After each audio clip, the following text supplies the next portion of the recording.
Hello, welcome to the Before the Battle podcast, hosted by Order of the Blade.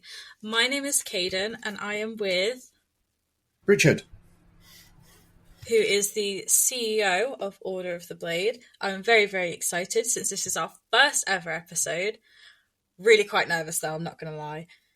I mean, I will say, you've just introduced me as a CEO. I sound way more important than I actually am, so That's not expectations are true. high. That's not Expectations true. are high.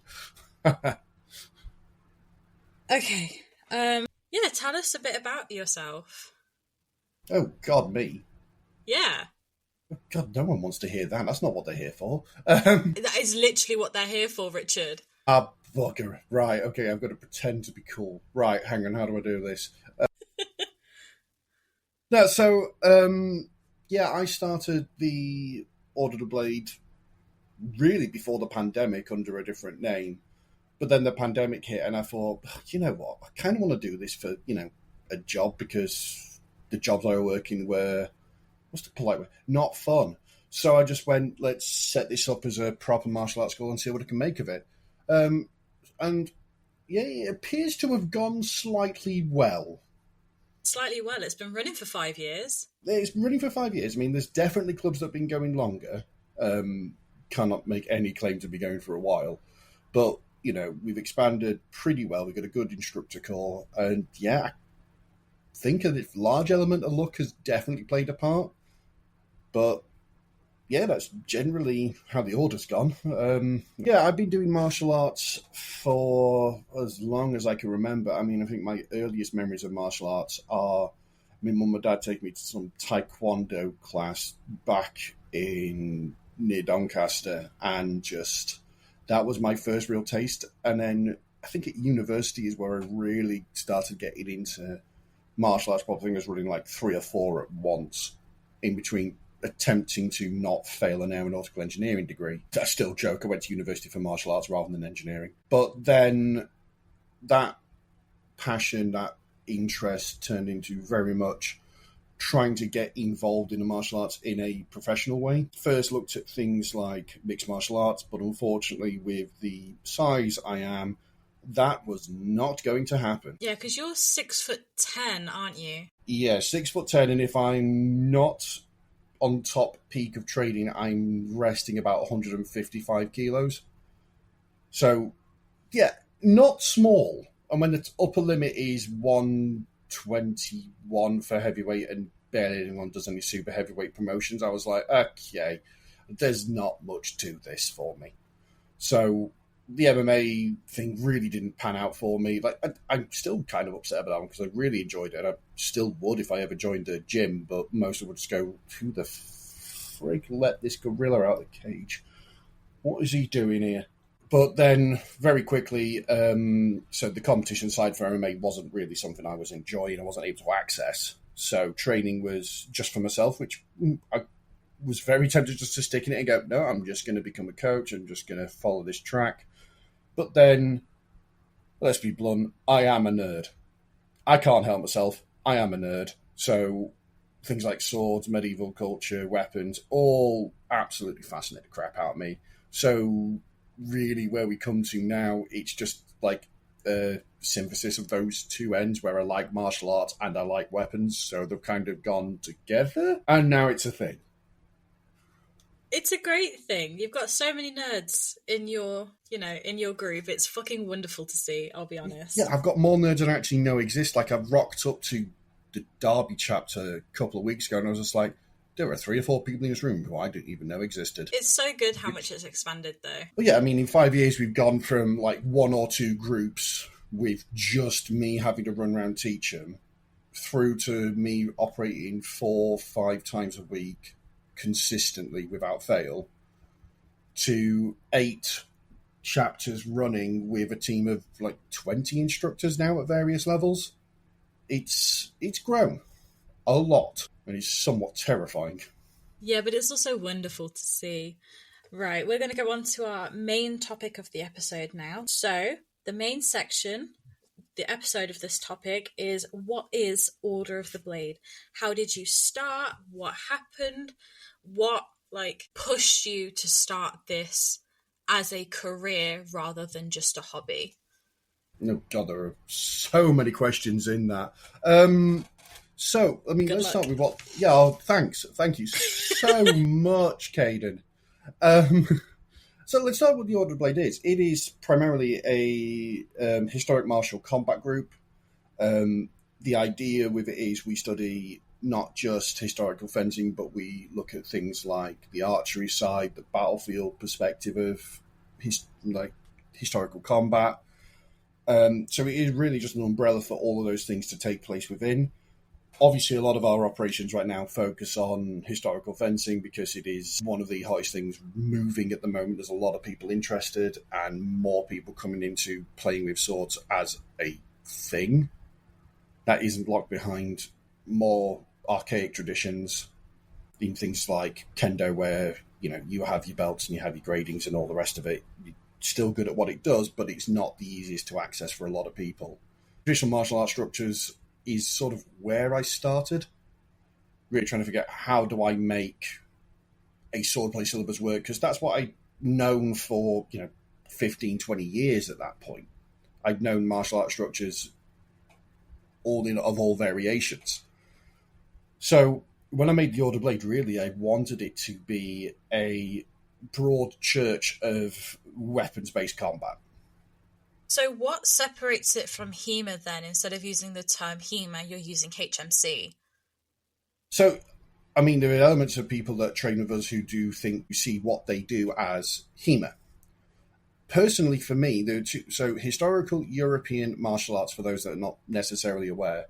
Historical, cool, I can get along with the term to a large degree, but if I can be blunt here, there's not everything in history has been recorded, so there's some stuff that would have happened we just didn't know about. And HEMA doubles down on historic manuals, which in their own right are cool as hell. Love reading some of them. They are interesting. They're not a training method. And not only that, if I've got someone coming and goes, hey, this Fabry manual looks really cool. Personally, I have no interest in that. And as an instructor, I should be engaged in the people I'm training. If I'm not doing that, I'm doing a disservice to the people that want to learn. Right, okay. In the early days, I really wanted to get around the idea of I can help you learn enough competent core mechanics that you can progress your training on your own. HEMA is such a broad church in itself. I mean, you have people trying to debate things like the Fairborn Sykes knife fighting combat. That is, in some people's mind, that counts as HEMA. It was 1940s. And is still, still in some circles referenced as go learn this if you want to learn how to knife fight in modern practice. But then it goes all the way back to, well, the first manual that we can actually track and have any idea it was actually a historical manual was the I-33 or the Tower manuscript for sword and buckler combat, German origin. But we know from historical evidence that there's a lot of combat been going on just before that. There's a lot of people with interest in things like the Viking diaspora of combat. You have Norman reenactment groups with things like Historia Normannis. You've got, oh God, now I'm really getting to meet a reenactment. You can think of every single era of history has a reenactment group that wants to explore that side of history. I very quickly came to the idea that I am not as much interested in the history part of it. I prefer the martial arts side of it. Okay. And if I can give someone a chance to explore the history they're interested in through the martial arts side, that's where I really start to click with, this is the way I want to do things. Does that make sense? Yes, that's really interesting, actually. And we also, as far as I know, it's not just strictly European. We focus on other things such as like Asian martial arts and, for example, kendo, katana uses. Well, I actually got my first kicks in the swordplay world through kenjutsu. So I started with two forms, really. Was Shinkendo, which is more of the drilled kata forms of katana use. And then through various martial arts like jiu-jitsu, aikido, you got some of the more unarmed linkage within that. So some of the cuts you're doing from Shinkendo, you recognize within jiu-jitsu, but then you can use that to make a throw out of it. And you got there was a lot of good basics in there, but what Shinkendo lacked for me was active sparring. There wasn't much of that going on at all. And that really, for me, was just like, well, okay, we can do these moves, and I get the idea that you do the moves enough that they're ingrained in your head and you can naturally react to them and you train. But there was never that proof of concept. And from my previous experience, I want to test myself in sparring. I mean, there's a phrase we use a lot within the order, particularly what I try and reinforce with instructors. You can be the best instructor in the world. Sparring will teach your student more than you can. Yeah. Sparring will just teach them more because they'll learn what mistakes they are. An opponent is trying to capitalize on those mistakes, rather than an instructor is just trying to mitigate them or trying to identify so they can correct them. And an opponent's going to go, you made a mistake. Here, bonk. So Shinkendo lacked that sparring element for me that I was really interested in. And there wasn't really much on the market at the time for active weapon sparring because, let's face it is unsafe. Things like Dog Brothers have existed for a while. Yeah. Much longer than, say, the HEMA community. That's the bomb. Thank you. Yeah, instructors are brain farts, folks. We are not the smartest creatures, I can promise you. But Dog Brothers has existed for a fair while, and it is, it is sparring. It is just get in there, go get a spar, and see how well you can fight. It is brutal. And I'm not going to lie, part of it does interest me. But I want to be able to walk away from a session without, having my arm, in a sling or bruised up or, unable to work the next day because I've taken an injury, which unfortunately is a thing in some weapon circles. The European side, so I wanted to really bring my knowledge and experience from things like Shinkendo, Kendo, the Kenjutsu sphere of weapons, not only that, things like the Naginata, which is probably my preferred weapon of choice. I wanted to have a space where people with a European focus could train with the folks like the Japanese martial arts or the Asiatic martial arts. You've got a lot of people interested in some of the Chinese weapons in particular.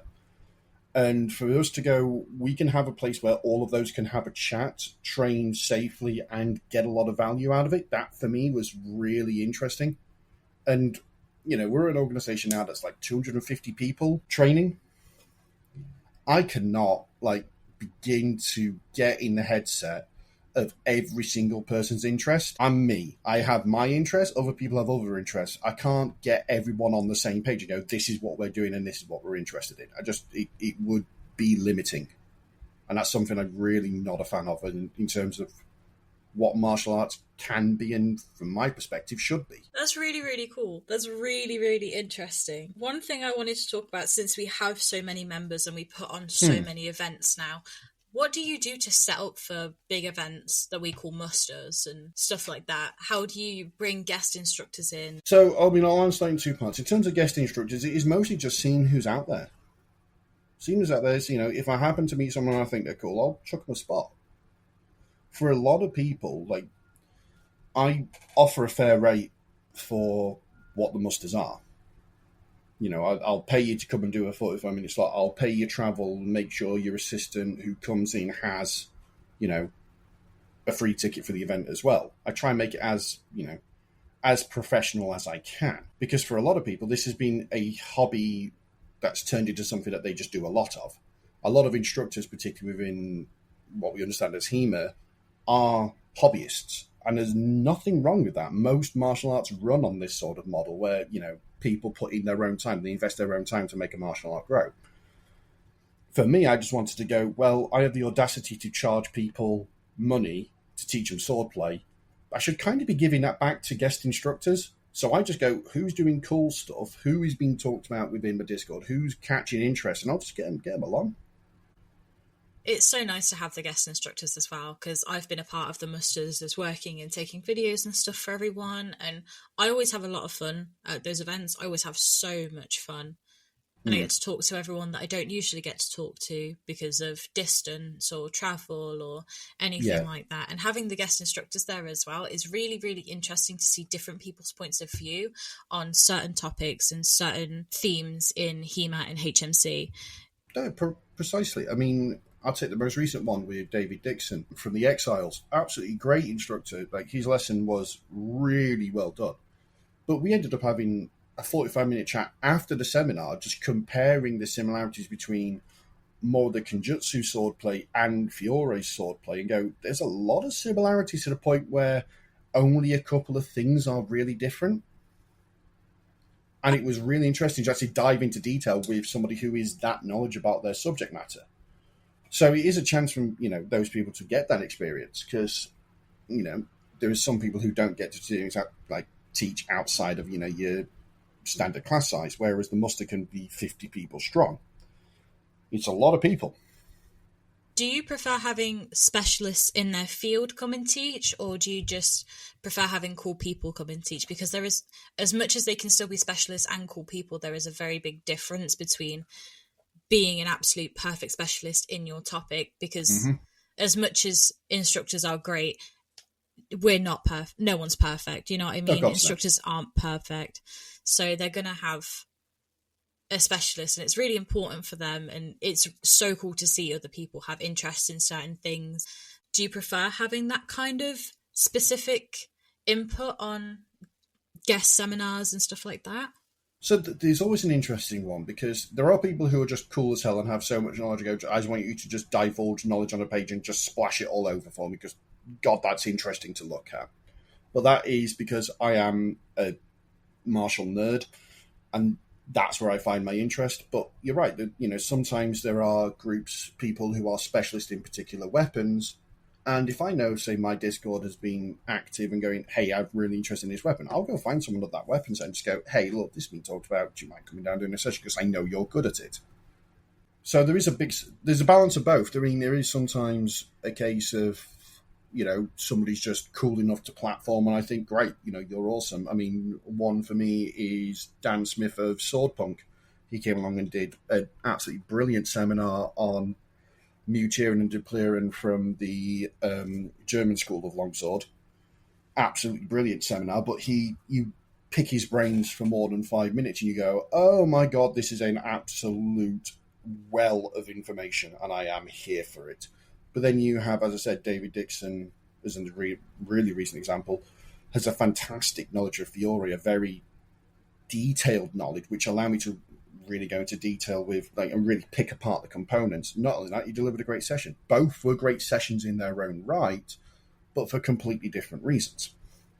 How do you come up with lesson plans and such? Because I know Errant, my partner, is also helping you with these lesson plans. And I want to know how you came up with them in the first place, in the specific way that it works within the order. So, to give everyone a brief overview, we really have two parts of the lesson itself. You have your first part, which is a structured, here are a set of drills we're doing, and then the second half, which is free sparring or free training. With the structured part, there is a lot of onus on instructors there to go, what skill sets can I see are needed by the group I'm training, or I have been training over the last couple of weeks and months? What skill set do I know needs squeezing into their system? And then the free sparring is still coached. It's not like, oh, cool, I'm just going to put my helmet on and just start beating people up. There is still an element, particularly for what I do, is a lot of watching these fights and giving feedback and breakdown to individuals to help them improve. Because particularly for a lot of people, you get inside a fight, your adrenaline starts going, your brain's flooded, you're reacting as quick as you can because your opponent's pressing you, and you don't necessarily have the mental headspace to remember all the details of a fight. Like, you'll remember critical points where, a hit got through or you got a hit against your opponent, but you won't get a complete technical breakdown. So for me as an instructor, there are two roles. One, to make sure that the correct technicals are actually in your system and you understand them enough that you can replicate them on your own steam. Then you have the side of it, which is they've got to enact them under pressure which is still, I still have to coach. I still have to help you through that. There are people who get nervous. There are people who get panicky. There are people who get too into it. I have to help coach through those, because I can't just go, oh, you know the techniques now, I'm going to go get a fight with the people I care about. No, I've got to stay here and make sure you can fight. How often do you see people using techniques that were brought up in drills and such in the sparring hour? How often do you see that immediate result? It's an interesting one, because I can see people trying them all the time. I see people attempting them, but, even though you know a technique, you don't necessarily know its application. Right. Does that make sense? Yeah, that makes perfect sense. You've got two halves to this equation. You have, I technically know what I'm doing, and I know this move, which is what I would call the intellectual part of swordplay. And then you've got the practical part, which is, okay, I can do the moves. And there are some people who are specialists in either field or other. I would say I'm more on the thinking side rather than the practical, truth be told. There are so many techniques I know that I can't actually do because I've not either had the training time, or the remove that just I don't think I'd actually pull off because of my aforementioned size. It doesn't fit me. Like if I try and do a lunge, I think my knees may go on personal protest. So I'm not going to be specialising in things like lunging because I'm just not built for it, and I'm physically still recovering. So that's an area where I could coach someone through, and have done, particularly with a chap at Nottingham. Their skill set is very thrust and lunge centric. But as an instructor, maybe that's not my skill set. That's also not the point. The point is the person I am teaching wants to learn, so I have to be in position to give them good advice and show them through the practice. So we see people trying these moves out a hell of a lot. Whether they succeed or not is that is the part of martial arts growth and learning that actually takes place when you have sparring. Okay. So that's why sparring is hugely important, because it's not just knowing the moves, it's being able to do them and under pressure. So as I'm left-handed, just to preface this, I kind of struggle with translating right-handed focused moves and stuff to a left-handed person. It's really quite difficult for me. How do you adapt it depending on whether they're left-handed or not, whether someone is disabled or not? How do you do that one-on-one where they just can't get it because of a physical restriction? So let's take left-handed to start with. We'll cycle around into the same one because that's an interesting topic in itself. With the left-handed in particular, I will just do the moves left-handed. They're not going to be as proficient in right hand just because I haven't trained my left as much. But I'll still do the moves left-handed because I can talk through and they can see the moves going on. Because it's not about my proficiency, it's about their proficiency and their understanding. As long as I can demonstrate what's going on with my left hand, you're good to go. Okay, so viewing by demonstration is a huge thing in HEMA as well. And like I said, I'm left-handed and I also do have some physical restrictions. So I do struggle with certain moves and stuff like that because of my poor shoulders and my poor knees. So when you're doing certain movements and stuff, especially with people who have hypermobility, which is what I have, how do you do it in such a way where it won't impact them the next day or help them not put too much strain on joints and muscles that are currently weak? That's a great question. Essentially for me, there is a three-phase step to this. First of all, I have to understand the limitations of what they are struggling with. What is their disability and how does it actually impact them as individuals? Because that could be completely different. You could have, someone whose left shoulder struggles to move at a particular angle or has a range of motion limitation. Suddenly certain moves just are no longer on the menu. That is something that happens. I mean, as I've said, my knees aren't great, so lunging is largely out of my combat style now. Yes. But when you're teaching someone, the first bit is just to understand what limitations they are under. Second step is look at the skills that you're trying to teach them. Does that actually match what they are trying to do? Okay. Because if it doesn't, and they're trying to push their body in a way that isn't going to work for them, as an instructor, I have to go, that move isn't going to work for you for these reasons. And this is where the third step comes in, crucial step. Once you've got the first two, that's understanding, that's being compassionate, that's putting limitations in place just for safety. And then the third one is give them a viable alternative. And the viable alternative for me is where this is where the hard work for instructor actually begins. Because if it's like, okay, I've got to try and find a technique that matches what I wanted to do, but has a limitation that forced me to completely change my approach. Sometimes you may have an answer already because, particularly in my case as an instructor, I've been doing this professionally for a while now, so I've just built up a catalogue of things I can roll off. For new instructors, it is a case of, okay, I don't fully know. Let me go and ask an instructor core, which we have within the Order of the Blade. There's a bunch of people, and the instructor chat can get far busier than the main body of the Discord, which is mental to think about. It's brilliant, though, to watch because we're able to see everyone's different ideas and thoughts come together to come to a conclusion on how to do a certain thing. It's really, really nice to see. But that is absolutely critical, though. It's not just one person's idea. We're not just parroting, Rich has said this, therefore it's right. No, people have gone away, tested it, thought about it, critiqued it. I've got a difference. I've got a different idea, so I'm going to do it. This is the idea of that broad church coming into play. Because if I'm going, all these moves, you have to do them, the second someone with a disability comes along that can't do those moves, what do? With a broad church approach, God, I'll get that word right eventually. With a broad church approach, I can actually go, well, I don't need you to be perfectly true to XYZ parameter, because the parameters are, I make you better at sword or weapon, whatever you're playing with. That's my only parameter. That's all I care about. So I'm free. I have a lot more free reign to pick and choose what techniques work or not. In some cases, it is just you need to train these moves because, I mean, I've referenced a couple of times, we've had people with frozen shoulders, which is a bugger of a condition if you've ever had it. Yes. But we've had people who, over time, have frequent training, have gone, right, light and steady, low and slow, and just keep moving the weapon as far as you can and don't exceed your limit, go to what's comfortable. Within a couple of months, they're moving their shoulder far more than they ever have done. Okay.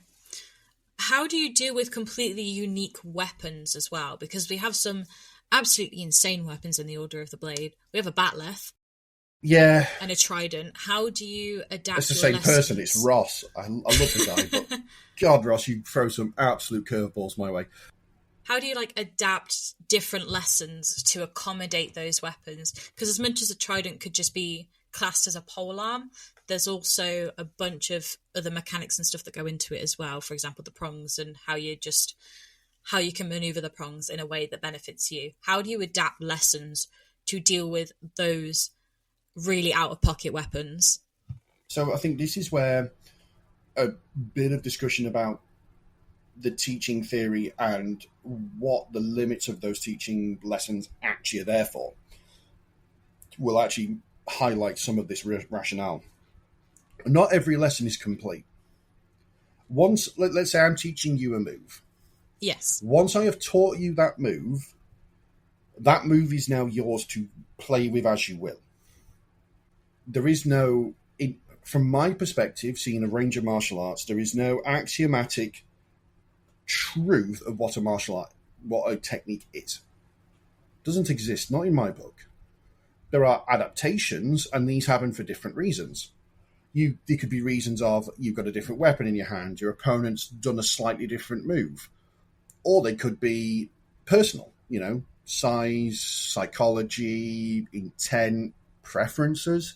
All of those make a difference. So when you're actually teaching someone, I'm not teaching with the idea of you will get these moves exactly right to how I want you to mechanically move a weapon through XYZ space. I'm going, can you do the moves that roughly achieve the same outcome? Okay.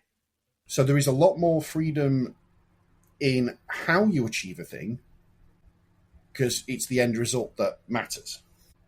So when you do get funky weapons like Trident and the Retiarius combat, which Ross has absolutely gone to town with, and I had a lot of fun working with him on that one. But some of them, as you said, are basic. You can model it as a spear with extra spiky bits. And you absolutely can. A lot of techniques he's doing do just get drawn from spear. But when you add the net in, suddenly there's a whole bunch of new options opened up. It's empowering people to actually explore those options in a safe way. So they're not going to just do completely ass-mad routines. They're going to actually go, well, no, I know from previous training that these are the things I'm going to try and achieve to execute a parry and riposte, for example. Like, I know the fundamental structure of what that should look like. So I can look at applying what I have in a slightly different way to produce the same outcome. Now, I mean, I'd give another good example here of Rob Newton. Absolutely brilliant guy with the Viking weapons. He's gone to town with them. I remember being at the Loughborough chapter and him coming up with a pair of dual axes. I'm just going, you have been playing far too much Assassin's Creed Valhalla, my guy.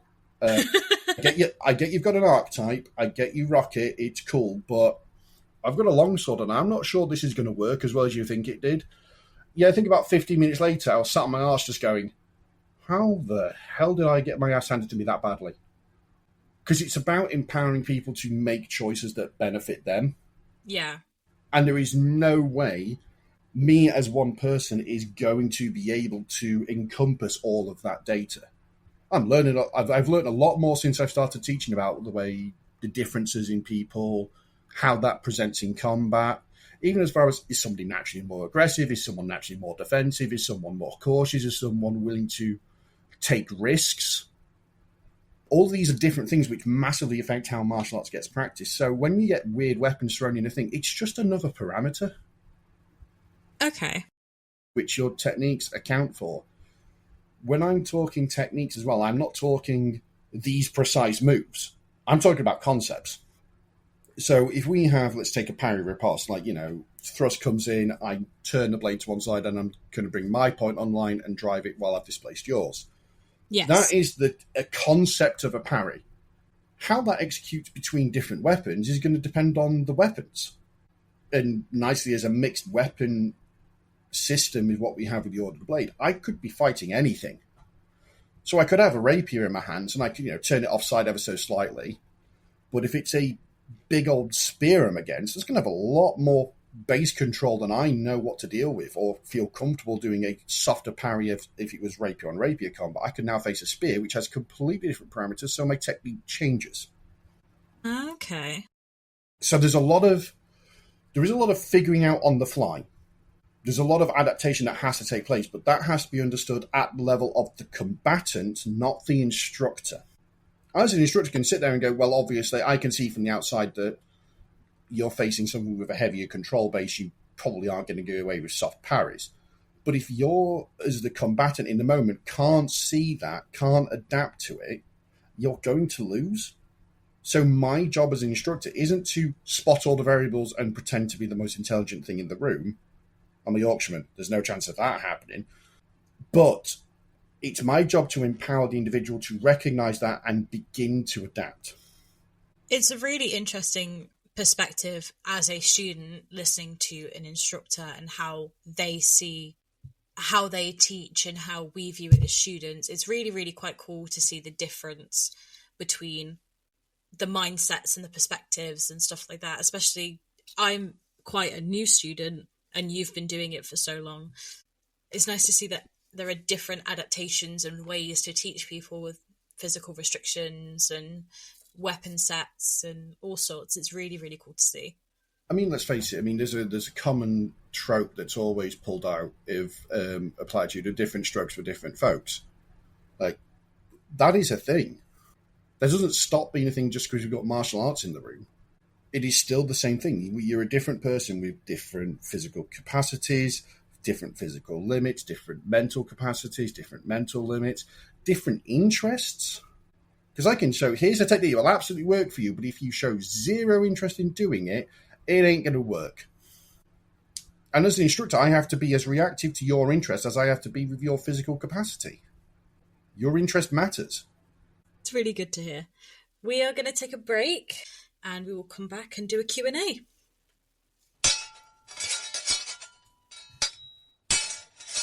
Hello, welcome back to the Before the Battle podcast. Now, we have some questions for us to go through, and then we'll be signing off. So let's get right into it, shall we? Love it. Okay, these were questions that were asked in our Discord server. We'll be talking about that more at the end. A few of these were asked by members of the Order of the Blade, so we're just going to go through them and... yeah. Okay, this one was, how do you get over injuring a partner? God, that is a good one. For some people, it's really fucking tough. I think one of the biggest things you've got to realise is that you're trading with weapons and a level of injury is to be expected because, weapons hurt. They're designed to. But that's not to mitigate the impact on individuals when you are training. The first thing to do is basically just go and check, they're okay. Make it clear it wasn't malicious. Yeah. Because if you just leave it as, I've injured you, but this is martial arts, tough it up, that's going to leave bad taste in the mouth no matter how you slice it. So your first job is just to go over and just go, look, wasn't intentional. Are you doing all right? Once that's done, it is a case of, just checking up on them. That is your first port of call. Then, in terms of dealing with it yourself, as hard as it sounds, like, if you know it wasn't malicious and they can recover, forgive yourself. That's a lot easier said than done, particularly if you happen to really like the person you have unfortunately injured. But the truth is, that's what you've got to do. You can't drop your training just because an injury has taken place. You still deserve to train.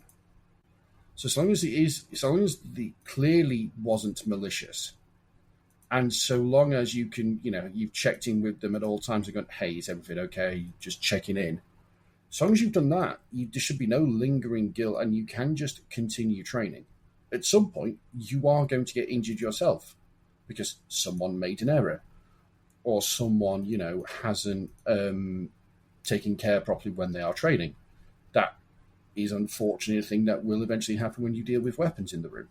It's on you at that point to be like, okay, yep, that happened. That felt crap, but wasn't malicious, and I'm going to make them go, no, okay, dude, not a problem. We just continue training, just avoid doing that thing next time. And if there was a problem, raise it with an instructor. That's why instructors exist. Is there anything else that you would recommend to, get them the right help that they need or anything like that? Would you ask them to talk to other people for emotional support? So your first port of call for that one is, unfortunately, yourself. Take charge and responsibility of your own training to the point of, no, I'm happy with where I am, I can control that thing. If you can't, your next port of call is your instructor. Because if your instructor turns around and goes, that was just an unfortunate accident, it was just an unfortunate accident. And if you can't, if that doesn't trigger, go and talk to the person you injured. If they tell you, look, it's fine, and they're serious about that, because you can have the very flippant answer of, it's not really fine, I'm kind of pissed at you. But if it was genuinely fine and they aren't being salty about it, at that point you carry on. Okay, as a new fencer, a new fighter, how do you get over that mental barrier of, oh my god, I actually have to hit someone? That's a fun one. So we see it quite a lot within new starters, where they go, wait, what? Actually, you want me to hit you? There's a couple ways of challenge this one. First one was, pint on me if you manage it. Particularly new offenders, because they've got some basic skill sets. My defenders should be able to hold them off. If they manage to get a hit in, cool, it's a pint. And it's just good banter. But you get people encouraged because there's an expected reward. They're going, okay, no, they're comfortable enough to put something on the line and have a joke about it. The critical thing is you've got to make it both fun for the person who's doing the hitting and encouraged. Now, there's obviously that power consideration of don't hit too hard, but give it a fucking go. You got to make them want to engage. Now, that can be very difficult for some people. That can take weeks and weeks of them getting over it. But over time, people just get more and more involved. And when they're on the receiving end as well, once they have, kit, defenses are in play, you go, you can start practicing. They're taking hits and they're going, okay, no, people are doing this to me. I'm going to be doing it to them.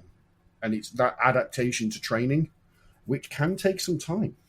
But a comfortable environment, a good environment where people feel comfortable to go, hey, I'm not sure about this thing. And if they've got trust and confidence in the instructors and the group they're in, that will mitigate a lot of those problems. Do you recommend that new fighters spar with instructors first and then peers? Or what would you recommend in that situation if they are still scared to hit other people than their friends and stuff that they've joined with, for example? If they're still, worried by it, that an instructor should be clocking that. Okay. They should be absolutely going, I recognise you're not as comfortable with this. And they'll have a load of tricks in their book, whereas case of they will armour up to the point where, nothing's going to hurt them outside of the opponent actually trying to put them 6 feet under. But as well, an instructor will just slowly ramp up the pressure and start putting attacks back, putting the pressure on and seeing if it's how it's a pressure reaction, if it is, a mental block. Really, when we get to this sort of problem, it is identifying what is causing this problem and then fixing that. Not just, hey, I'm just going to keep chucking you in combat till you get used to it. Because that's not a solution. That's just, beating someone up.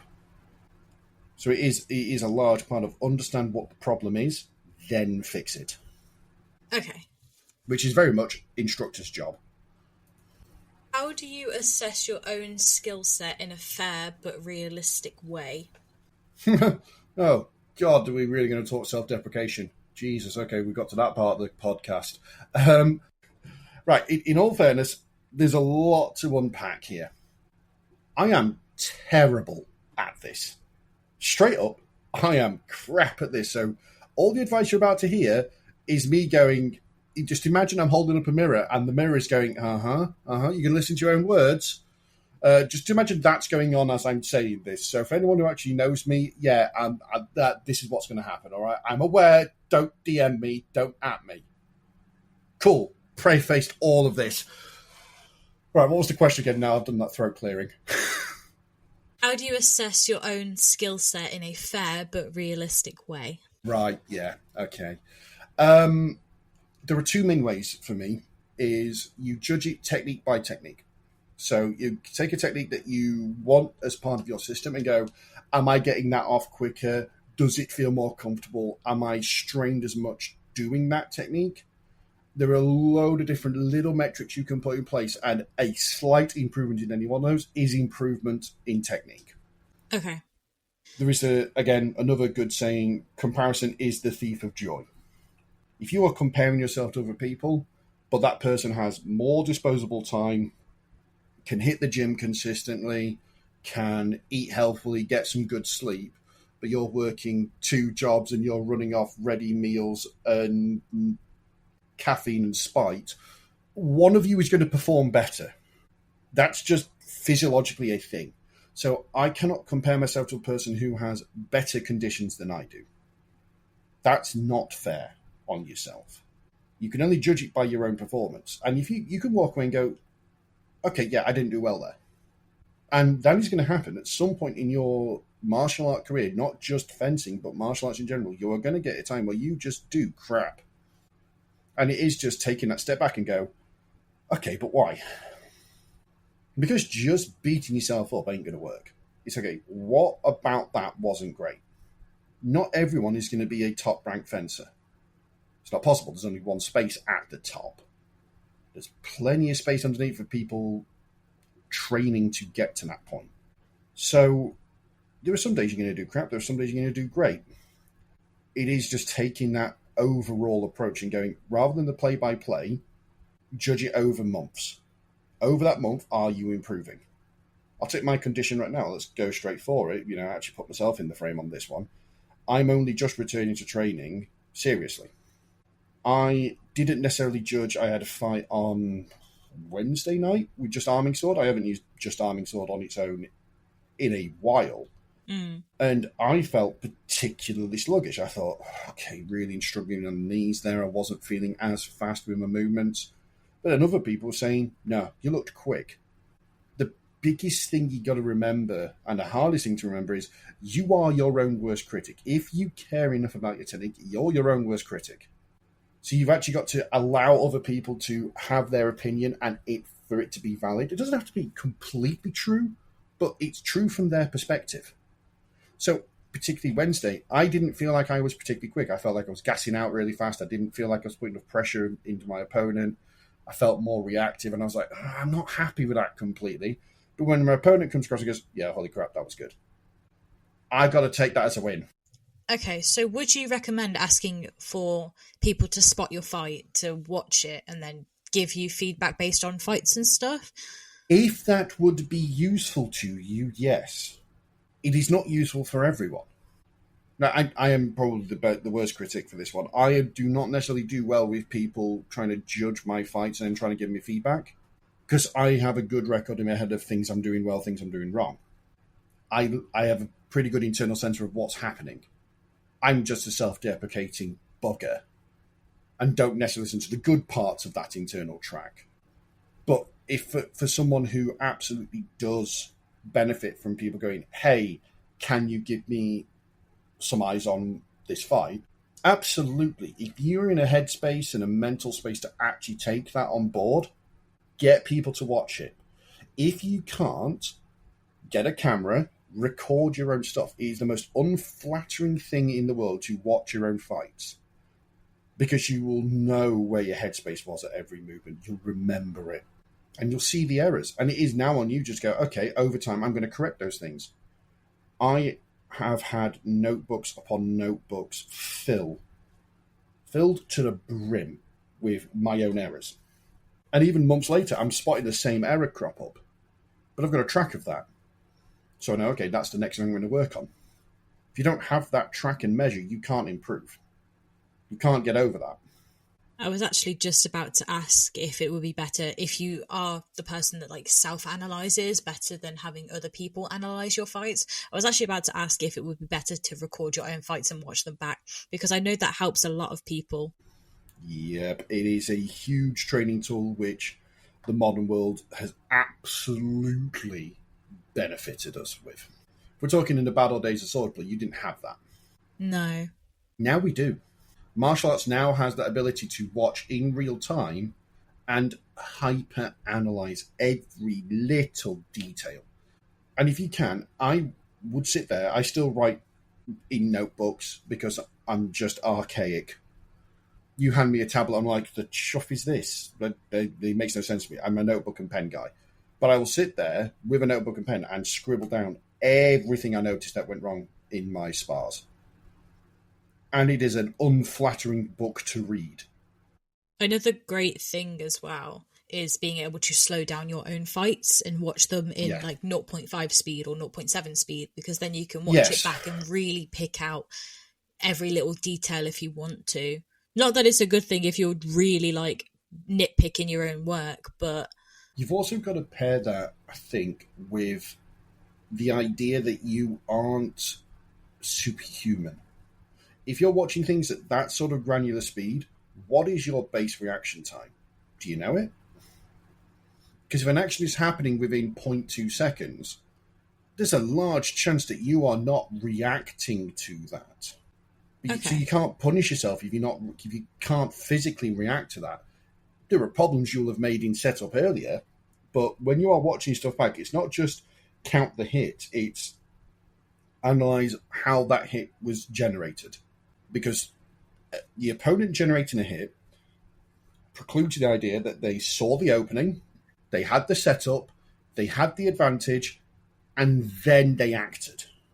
So there's a lot of work that actually goes into creating that hit. If you just go, oh, you got hit, but you only saw it or began to move at 0.3 seconds before the actual contact point, okay. So your error wasn't you got hit, it was you actually missed the build-up. Right. So that's the correction point, not, or just back out. Because that's a dumb answer. I'm bad for giving myself dumb answers of just move faster, you overgrown pop-up book. You know, I am absolutely the sort of person that absolutely will self-criticize on that level. But when you actually look at it at that detail, particularly slow down, you've actually got yourself the grace to go, no, I can't physically move that fast. Where in the chain of events did I lose track of the fight? So I think if you're going to watch your stuff back, absolutely, fully recommend it. anyone that can, I tip my hat to you. I just hate myself looking at my own videos. But if you're going to do it, at least keep a critical eye on some things are impossible, and I actually have to build the chain of events and find out where I lost it. That is my biggest advice. If you're going to slow down the fight and watch it. It's good advice. Okay, our next question. How do you get over an injury on yourself? This one I'm better at answering because I've had so many. So it depends on the level of the level of injury we're talking about here. I've had small niggles where, my wrist has gone, that feels weird to adduct. Like, that's not as good. That could be a case of, okay, I need to stretch out some more, or I need to go to the gym and strengthen that muscle group. And that could be a case of, you know what, I'm going to take it easy for a week. I'm not training. Imagine that, an instructor telling you not to train. Sounds like heresy. It does for my bank account. But seriously, sometimes your best advice is, no, give it a week. Just rest. Just rest out, let yourself recover, and then re-engage. There's no point training on half your capacity and expecting full results. You can't do it. Those that can are going to burn out pretty quickly. I know, I've done that. It hurts. It sucks. Don't do it. If you're talking about catastrophic injury, something that takes you out for a month or two, you are really at that point going, okay, I'm going to lose some physical capacity. I necessarily won't have picked up a weapon in that time. I necessarily won't have been at training in that time. I won't have been around fencing as a thing. I've probably just been playing Baldur's Gate 3 in my pants for that time. So for me, it's a case of, at that point, you've got to go, okay, when you come back, it will take some time to get back in the saddle. You are going to be slower. Your reflexes won't be as sharp. Because even taking, a month or so out the gym, you are going to see loss of strength to a significant degree. Your fencing is no different. It is still a practiced skill. You will lose skill if you don't maintain it. If you can't maintain it, give yourself a bit of fucking breathing room and allow yourself to actually recover. There's then injuries even further than that, which is ones I can talk about. I had my hip adductor snapped. Yeah, not fun. I mean, I was walking on actually Erin's cane for a bloody long time. It's taken me that happened about 3 years ago. It's only taken me now to go, I can actually start looking at training properly again. In the last tail end of 24, I looked at actually getting a PT to start building up my ability to do full depth squats again. That took about 3 months. And I'm only just now getting to the point where I can actually start to, look at going, no, I'll have a fight. I'll go and get engaged. I'll get the kit on. Let's go have a scrap. My capacity is still way lower. I used to be able to hold 15, 20-minute sparring matches. Now I'm gassing out and require an hour and longer, about 3. Your capacity drops, and you've just got to rebuild it over time. Some injuries will leave you with, okay, I now have to remap how I do things because I'm just not as physically capable. The hip adductor tear for me means I ain't lunging off my right leg. That ain't happening. Just that technique has gone out of my system for now, and I have to retrain for it. That's a bugger. But it's a thing. How do you deal with the mental block, like the frustration after an injury where you're like, oh, I can't do this the way I used to. This is really frustrating. How do you overcome that? Because that's a massive one with injuries and stuff, especially as someone who is like physically disabled like I am. It's really hard to be like, oh, I'm not as quick as everyone else. Oh, I'm not picking it up as quick as everyone else. I'm frustrated at myself because I should be able to do this because everyone else can do it. Yep. How do you get over that? So there are 2 things there, and I would actually split my answer here with respect particularly to people with disabilities. If I take my injury, the hip adductor tear, we're talking, in that case, it's just putting myself under pressure and building it over time. Having to go, no, I am going to train now. I'm going to keep training it. It's going to be hard. It's going to suck. It's going to hurt. I'm going to have to encounter, my head dreaming, we used to be able to lift more weight than this. Why is this a problem? Why am I gassing out? And the internalized routine of mostly you're a piece of, but also, hey, we used to be better than this. Are you sure you're going to get back there? The internal self-doubt. That is a mental barrier and a half on its own to get over. But I would actually here pull from Stoic philosophy and just go, the obstacle is the way. It sucks. It hurts. It's not fun. You have to encounter that. But you're never going to get past that unless you actually put yourself through it. I just go, no, I'm going to keep training. I'm going to keep getting better. I won't necessarily notice it for months and months and months of training, particularly if it's a bad injury and you're meant your own headspace is telling you, oh, don't go to the gym, you're not feeling 100%, or, don't go do your training. You've got stuff going on in real life that's causing you to go, oh, I'll just do it all later. Just sometimes just put your head in the right place and go, the obstacle is the way. The thing I don't want to do is the thing I have to do. And that's if you are, capable and healthy. If we now include disability into that, it's the same advice moderated with if you can. Because there are some days where physically you are not going to be capable. Physically, mentally, emotionally, or to take whatever alley you want. There's going to be some times where you go, that day is not possible for you. And at that point, it's not. Just accept it and try again tomorrow. So long as the part of the discipline of going, you are going to attempt this every single time you can, that's enough. There's no point me sitting here and going, you've got to do 100 press-ups a day because I can't even do one. There's no point me giving that advice out because it's not applicable. So long as you approach it and go, can I? And it's a realistic yes or no answer. If it's a realistic no, then you can't do it.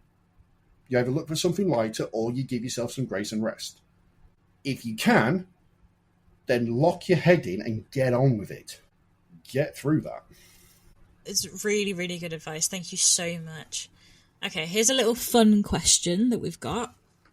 Would you rather have perfect footwork or perfect blade work? Footwork. Without a shadow of a doubt. It's not even a question.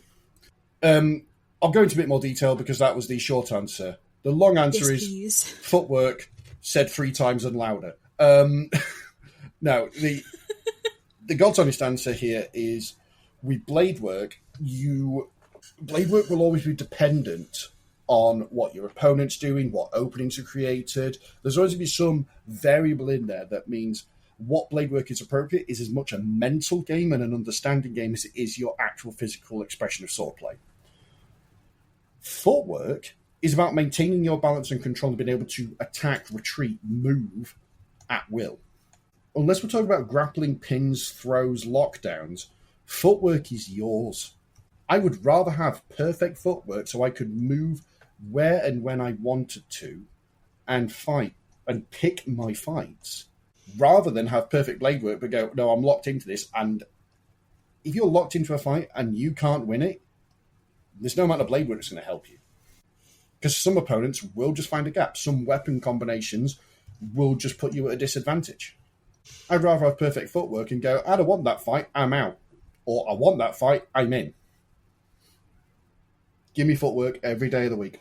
To be honest, I agree. I think I'd rather have better footwork because it means I can keep myself balanced and keep myself moving. And I mean, ironically, this is me saying this now. My footwork is probably never going to reach the peak it previously was. And my blade work, I am very comfortable with my blade work and knowing my footwork is the weak point. So I'm saying this as a please give me good footwork, genie in the bottle, make me do the magic thing. Very much that's coming through here, but also from a technical answer, I don't think I'm far wrong on that. Okay, another good question. How do you uplift others in martial arts? So many ways. So many. The first one is encouraging people to be there. It doesn't matter how skilled each person is. If you've got more people in a room, you've got a bigger pool of people to learn from. And that's the first one. You uplift people by making them want to be in that room. If there's something you're doing that is forcing other people to go, I don't fancy going because X, Y, and Z exists, stop that. You're giving yourself less opponents. That's just not cool. So first one is make sure the people you are training against, your sparring partners, will want to spar you. The second part of that is, if your opponent does well, particularly in a sparring context, congratulate them, celebrate that victory with them. Even if you feel like absolute ass. I mean, I've had it where I've been hit by something and how internally I have gone, you absolute clown, you let that hit you. Are you asleep at the wheel? Has the hamster left its wheel and are you just that done? Like, I've had that thought in my head go, but what externally has been expressed with, a cheer, a bloody well done, a high five, And it is a complete dichotomy. Internal screaming, external happiness. But when someone gets something right, it deserves to be celebrated, no matter how crap I feel about it. Because I'm on the receiving end. There's been some shots come in, particularly ones landing in my throat that have staggered me, and thank the gods I'm wearing a gorget. One where I'm thinking, I'm going to check that gorget because it might be cracked. But, in the moment I'm going, no, I'm fine. So first of all, reassure I'm okay. And then congratulate because that thrust was lovely. And it deserves celebrating. I can then go and check myself later. In turn, and as well as the internal side, I'm going, why am I being a salty bitch about this? But my guy did well. So it is be part of creating that environment that really helps people want to train and then celebrate the success that each of us have. If everybody in the room is doing that, the standard of the room improves. I agree. I mean, I've sat in on so many sessions when I haven't felt like fighting, and just being there and being around those people that I was around, because I was training at Coventry and there's such a good environment in there. It's the same with Plymouth. I love those Crayon Eaters. They're absolutely batshit insane, but they are the best people to be around. I've had so much fun with the Cov lot, and every time I go back, it's always like a really nice welcome back. And well, I mean, yeah, that is it. Like, if you can leave a group and come back and go, it doesn't feel like I've left, still feel part of it, that's a really good environment to be in. It's just really, really nice to get those welcome backs and be treated like one of them, even though I've been gone for 2 months. You know what I mean? It's brilliant. That's brilliant to hear. It's so, so lovely. Okay, we are hitting towards the end now, so... You got room for one more? I think so. I think we've got room for one more question. Oh, this one's a really good question. We'll go on, hit me with it. What do you do if you believe a student has bad intentions in learning martial arts? Like just going there to beat up people? Oh, right. There are several routes open to you. If your club has a safeguarding policy, a DSL, a designated safeguarding lead, flag that crap up immediately. Like, don't wait.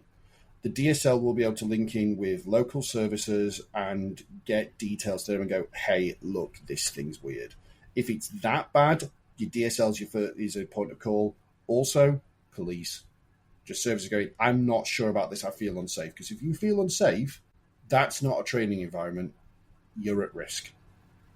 If you think it's someone else, you have to alert them to go, hey, I'm not sure. The other one is the instructor. All instructors, particularly in the Order Blade, know who the DSL is and have authority within that to go, no, you are being removed from training. They have that power. If I hear about it, I don't question it. I go, okay, you've removed that person from training. Okay, we'll just deal with the aftermath. But in the moment, I don't second guess it. Somebody has to feel that if they come forward and express a problem, it's going to be treated with the seriousness it is presented in. It is the most serious case.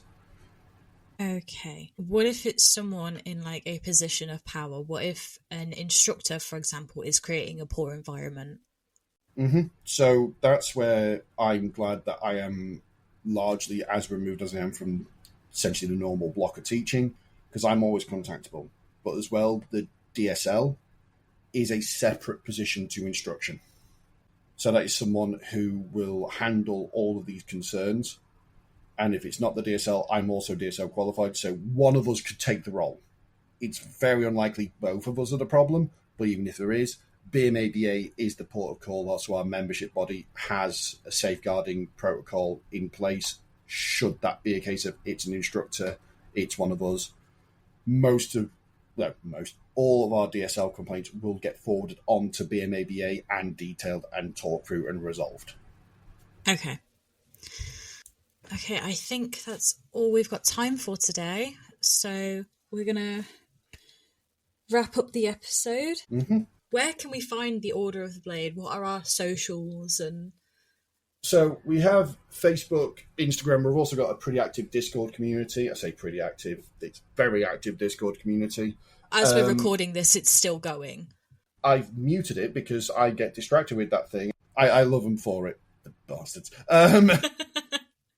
So yeah, we're available for all those usual socials. Our website, orderoftheblade.co.uk, has all our details, and we've got 8 chapters throughout the country now, so there's a lot of places we are available. Perfect. Thank you so much for joining me on our very, very first episode. It has been so much fun, and thank you all for tuning in and listening to our podcast for the first time. That's going to wrap us up. We will catch you later. Catch you later, folks. Have a good one.